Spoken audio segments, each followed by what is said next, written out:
Mr. Smith, thank you for yielding time, and also thank you for your amazing leadership on year after year, putting this in front of the people and highlighting or lowlighting just what this has been. It's probably very mind-boggling for many Americans to contemplate that this has been going on for 43 years since the Supreme Court ruling out of whole cloth Roe v. Wade.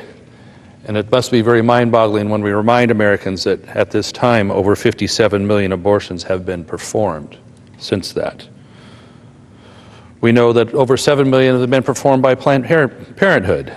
7 million, making them the largest abortion provider in the country.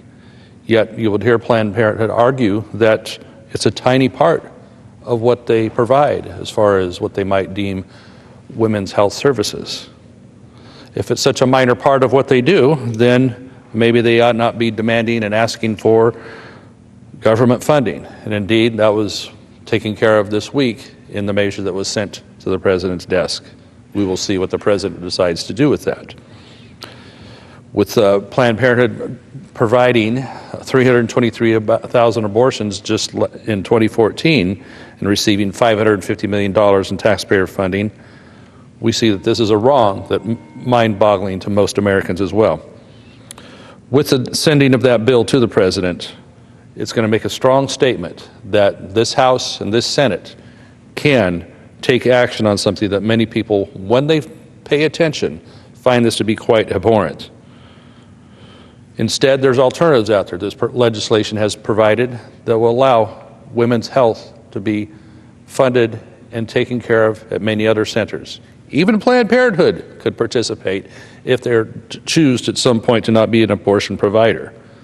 But the key here is that women's health will be served, and that with the information, with the decisions they made being fully informed on that, we can see many less abortions happen in this country, as well as the moral fiber and integrity of this country held up by not doing such an abhorrent thing in so many cases. So I commend Mr. Smith and all those fellow warriors out there who will be marching for life, not only coming up soon this year, but they're out there every year,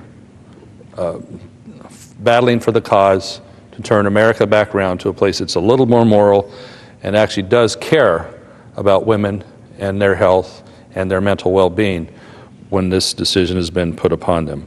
So to my colleague, thank you once again for allowing me some time here tonight with this, because it's very important that we remember just how heinous this is and how people need to be informed about that and pause and take time and see what this really means for America and their own well-being. Thank you.